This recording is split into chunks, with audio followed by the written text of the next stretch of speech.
السلام علیکم ورحمۃ اللہ وبرکاتہ۔ الحمد للہ رب العالمین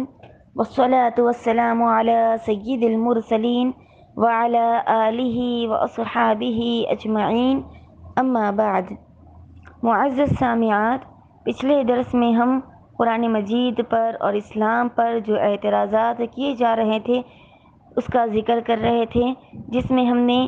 کہا کہ قرآن مجید کسی بندے کا نہیں بلکہ اللہ عز و جل کا کلام ہے، اور ایسا کلام ہے جس میں قیامت تک کوئی تبدیلی نہیں کی جا سکتی، اور قرآن مجید کی فصاحت و بلاغت رہتی دنیا تک کے مستشرقین جو اسلام پر اعتراضات کھڑے کرتے ہیں ان کے لیے ایک چیلنج کی حیثیت رکھتی ہے۔ اور اسی طرح ہم نے یہ بھی کہا کہ قرآن مجید دہشت گردی کی قطعاً تعلیم نہیں دیتا، نہ ہی کسی کو جبراً مسلمان بنانے کی تعلیم دیتا ہے، جیسا کہ کفار و ملحدین اس بات کا چرچا کرتے ہیں، اور عام مسلمانوں کو اور اسی طرح ان غیر مسلمین کو جو اسلام کے بارے میں قرآن مجید کے مطالعے کے بارے میں زیادہ معلومات نہیں رکھتے ان کو گمراہ کرنے کی کوشش کرتے ہیں۔ قرآن مجید کی چند مخصوص آیات کا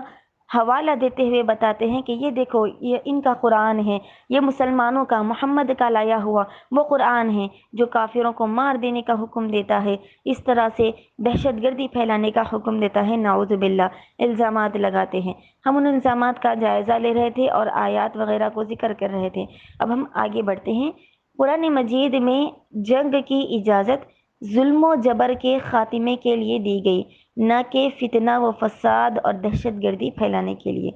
یہ ایک اہم نکتہ ہے، کیونکہ مخصوص آیات کو لے کر کفار و ملحدین مستشرقین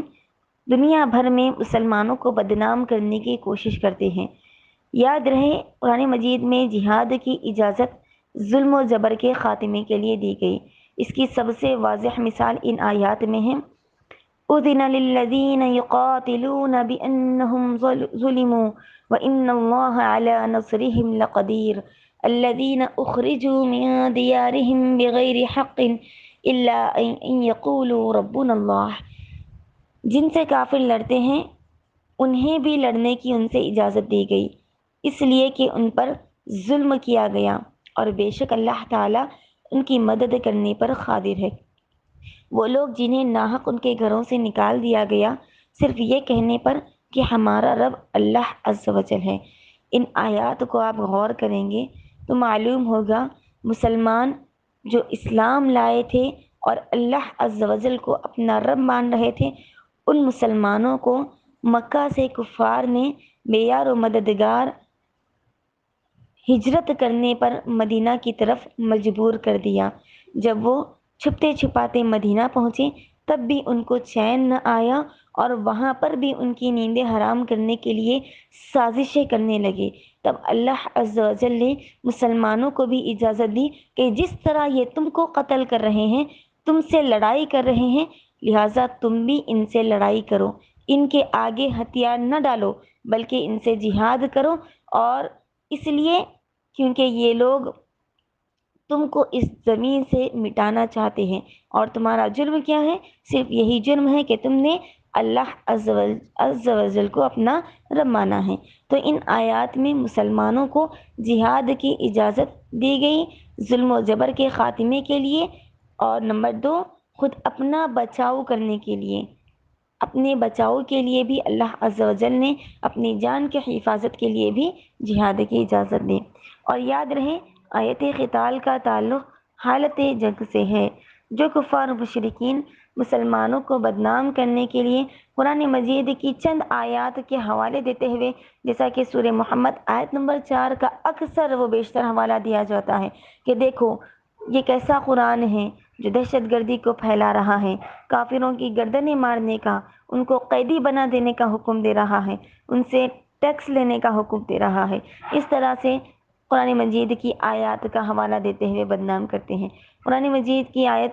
سورہ محمد آیت نمبر 4 پہلے سن لیجئے: فَإِذَا لَقِيتُمُ الَّذِينَ كَفَرُوا فَضَرْبَ الرِّقَابِ حَتَّى إِذَا أَثْخَنْتُمُوهُمْ فَشَدُّوا الْوَثَاقَ فَإِمَّا مَنًّا بَعْدُ وَإِمَّا فِدَاءً حَتَّى تَضَعَ الْحَرْبُ أَوْزَارَهَا۔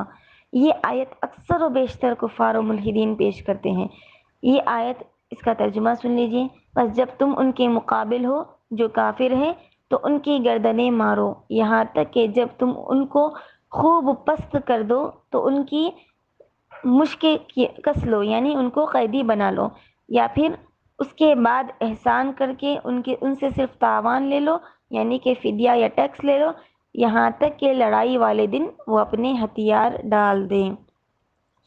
اس آیت کے ابتدائی حصے میں ہی آپ غور کریں گے تو واضح طور پر آپ کو معلوم ہوگا فَإِذَا لَقِيتُمُ الَّذِينَ كَفَرُوا، کہا اللہ عز و جل نے کہ جب تم ان سے مقابلہ کرو۔ مقابلہ کب ہوتا ہے؟ بازار میں چلتے چلتے کیا آپ کسی کافر کو مار دیتے ہیں؟ قطعاً نہیں۔ یوں ہی گزرتے گزرتے آپ کسی مشرک کا قتل کرتے ہیں؟ قطعاً نہیں، بلکہ یہ آیت حالت جنگ سے متعلق ہے کہ جب جنگ کی حالت میں کافر جو تم پر ظلم کر رہے ہیں، جو اسلام لانے کی بنا پر تم سے راضی نہیں ہیں، تمہارے خلاف سازشیں کر رہے ہیں، ایسی صورت میں جب جنگ قائم ہو جائے، دونوں فریق میدان جنگ میں اتر جائے، تب تم ان کا مقابلہ کرو۔ اللہ رب العزت نے کہا کہ تب تمہارے اوپر واجب ہے کہ تم ان کافروں کو قتل کرو جو تم کو قتل کرنے کے لیے آ پہنچے، جو زمین میں فتنہ و فساد مچا رہے ہیں، تب تم ان کا مقابلہ کرو۔ اور یاد رہے ان آیات سے مخاطب صرف اور صرف اسلامی ریاست اور اس کی فوج ہے۔ ساری زمین پر موجود مسلمانوں کافر نہیں ہیں کہ جہاں پر بھی مسلمان نے کسی کافر کو پایا، چاہے وہ امن پسند ہو یا دہشت گرد ہو، یوں ہی بس فتنہ و فساد مچاتے ہوئے قتل کر دیا؟ قطعاً نہیں، بلکہ حالت جنگ سے اس کا تعلق ہے، اور وہ بھی اسلامی ریاست کا۔ جو حاکم ہوگا، جو مسلمان سربراہ ہوگا، جو تمام فوج کی قیادت کر رہا ہوگا، وہ طے کرے گا کہ جنگ کب کرنی ہے، کہاں پر کرنی ہے، کن سے کرنی ہے اور کس صورت میں کرنی ہے، وہ طے کرے گا۔ اور امت مسلمہ کے تمام متفق علماء کرام کا، تمام مسلکوں کے علماء کرام کا اس بات پر اجماع ہے کہ ان آیات میں مخاطب اسلامی ریاست اور اس کا حاکم اور اس کی فوج ہے۔ عام مسلمان فتنہ و فساد ان آیات کو دلیل بناتے ہوئے قطعاً نہیں کر سکتے، لہٰذا جو بھی ان آیات کو دلیل بناتے ہوئے فتنہ و فساد مچائے گا وہ اسلام کی نظر میں خارجی ہے، یعنی کہ اسلام سے وہ خارج ہے۔ تو یہ بات واضح ہو گئی، اور رد بھی ہو گیا ان لوگوں کا جو قرآن مجید پر اور مسلمانوں پر، اسلام پر دہشت گردی کا الزام لگاتے ہیں۔ اور یاد رہے قرآن مجید تو وہ مقدس کلام ہے جس نے امن پسند غیر مسلموں کے ساتھ بھی اچھے سلوک کا، اچھے برتاؤ کا حکم دیا، جیسا کہ اللہ رب العزت فرماتے ہیں لا ينهاكم الله عن الذين لم يقاتلوكم في الدين ولم يخرجوكم من دياركم أن تبروهم وتقسطوا إليهم إن الله يحب المقسطين۔ اللہ تعالیٰ تمہیں اس بات سے نہیں روکتا کہ تم ان لوگوں کے ساتھ نیکی اور انصاف کا برتاؤ کرو جنہوں نے دین کے معاملے میں تم سے جنگ نہیں کی اور تمہیں تمہارے گھروں سے نہیں نکالا۔ اللہ تعالیٰ تو انصاف کرنے والوں کو پسند کرتا ہے۔ سبحان اللہ، اللہ رب العزت نے غیر مسلموں کے ساتھ ان آیات میں اچھے سلوک اور اچھے برتاؤ کا حکم دیا، اور صرف ان لوگوں سے قتال کا حکم دیا جو حالت جنگ میں مسلمانوں کو خسارہ پہنچا رہے ہوں۔ اسی طرح قرآن مجید کے حوالے سے اور چند بنیادی باتیں بیان کر دوں گی جو اکثر مستشرقین اعتراض کے طور پر اٹھاتے ہیں، جن میں سے اکثر و بیشتر یہ کہا جاتا ہے کہ موجودہ قرآن مجید اصلی نسخہ نہیں ہے، نعوذ باللہ۔ اور پھر حوالہ یہ دیا جاتا ہے کہ رسول اللہ صلی اللہ علیہ وسلم کی وفات کے بعد تیسرے خلیفہ یعنی سیدنا عثمان غنی رضی اللہ عنہ نے پچھلے سابقہ تمام نسخوں کو جلا دیا تھا اور ایک ہی نسخے کو باقی رکھا تھا۔ تو یہ اعتراض کیا جاتا ہے آیا وہ نسخہ صحیح ہے یا غلط ہے،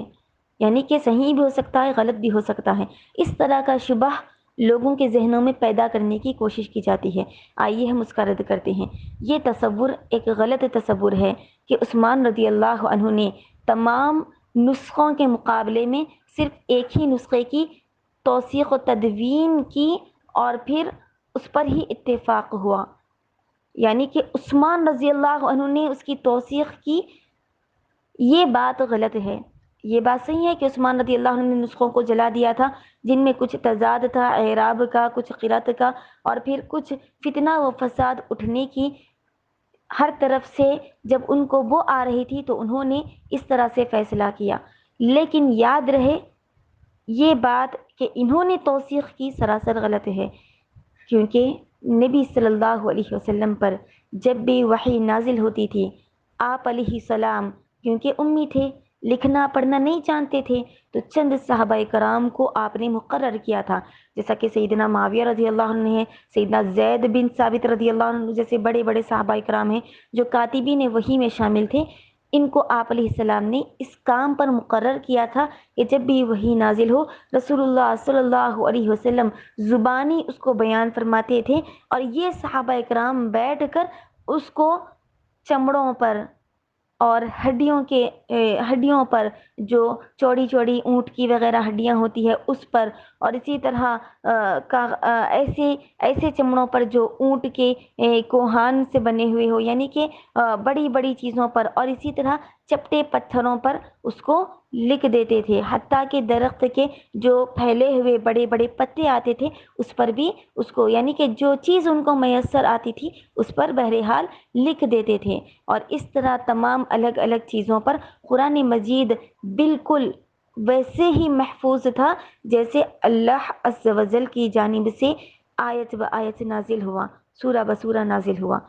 اللہ کے نبی صلی اللہ علیہ وسلم نے اس کو صحابہ کرام کے ذریعے محفوظ کرا دیا تھا، اور اس کی توثیق عثمان رضی اللہ عنہ نے نہیں بلکہ آپ علیہ السلام نے اپنی زندگی میں، اپنی حیات میں اس کی توثیق فرمائی اور اپنی نگرانی میں فرمائی۔ یہ سب سے بڑی بات ہے۔ اس کے بعد رسول اللہ صلی اللہ علیہ وسلم کی جب وفات ہو گئی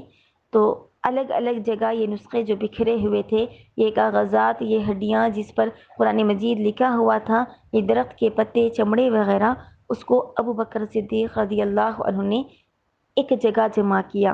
اور پھر سارے قرآن مجید کو اپنے پاس محفوظ کر لیا۔ پھر ان کی وفات کے بعد وہ عمر رضی اللہ عنہ کے پاس محفوظ رہا۔ پھر عمر رضی اللہ عنہ کے بعد وہ آپ کی صاحبزادی ام المومنین حفصہ رضی اللہ عنہ کے پاس محفوظ تھا۔ پھر جب عثمان رضی اللہ عنہ کے خلیفہ بننے کی باری آئی تو عثمان رضی اللہ عنہ نے دیکھا کہ چند نو مسلم اجمیوں میں اختلاف بڑھ رہا ہے قرآن مجید کی قرأت کے انداز کو لے کر، اعراب کو لے کر، حالانکہ اس سے معنی نہیں بدلتا اور اللہ تعالیٰ کی جو مراد تھی وہ تو نہیں بدلتی، لیکن پھر بھی فتنہ بڑھ رہا ہے۔ اس کو دیکھتے ہوئے اس کو نظر انداز نہ کرنے کے بجائے عثمان رضی اللہ عنہ نے یہ فیصلہ کیا کہ سیدہ حفصہ رضی اللہ عنہ کے پاس سے وہ اصل نسخہ منگوایا، اور پھر کاتبین وحی صحابہ کرام جیسا کہ جن کی قیادت مشہور صحابی زید بن ثابت رضی اللہ عنہ کر رہے تھے، ان کے سپرد وہ نسخہ کر دیا، اور پھر یہ حکم دیا کہ اس نسخے کے چند مزید نسخے بنوا دے، اور پھر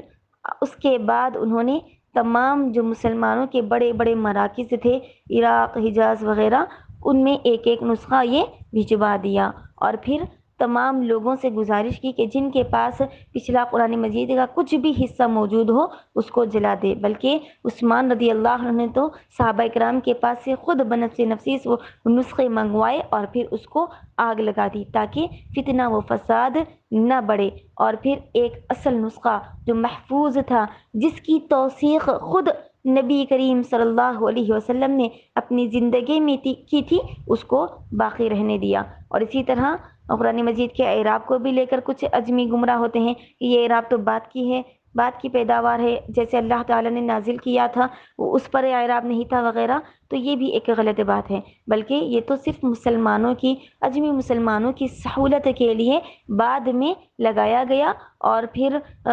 خلیفہ عبد الملک بن مروان کے عہد میں یہ عراق میں حجاز کی گورنری کے دور میں قرآن رسم الخط میں شامل کیا گیا۔ اور یاد رہے اس سے قرآن مجید کے معنی، مفاہیم، اس کے نزول میں اور کچھ بھی فرق نہیں پڑتا، یعنی کہ قرآن مجید کا جو مفہوم و مطلب ہے وہ ویسے ہی باقی رہے گا جیسے اللہ عز و جل کی جانب سے نازل ہوا۔ لہٰذا یہاں پر ہم اپنے درس کو روکتے ہیں۔ تو مجموعی طور پر یہ بات ختم ہوئی کہ قرآن مجید کا نسخہ کیا اصلی نسخہ ہے، جو اعتراض کیا جاتا ہے اس کا بھی ہم نے رد کر دیا، اور قرآن مجید دہشت گردی کو پھیلاتا ہے اور اسلام ایک دہشت گردی کو پروموٹ کرنے والا مذہب ہے۔ ان تمام بے بنیاد فلسفی باتوں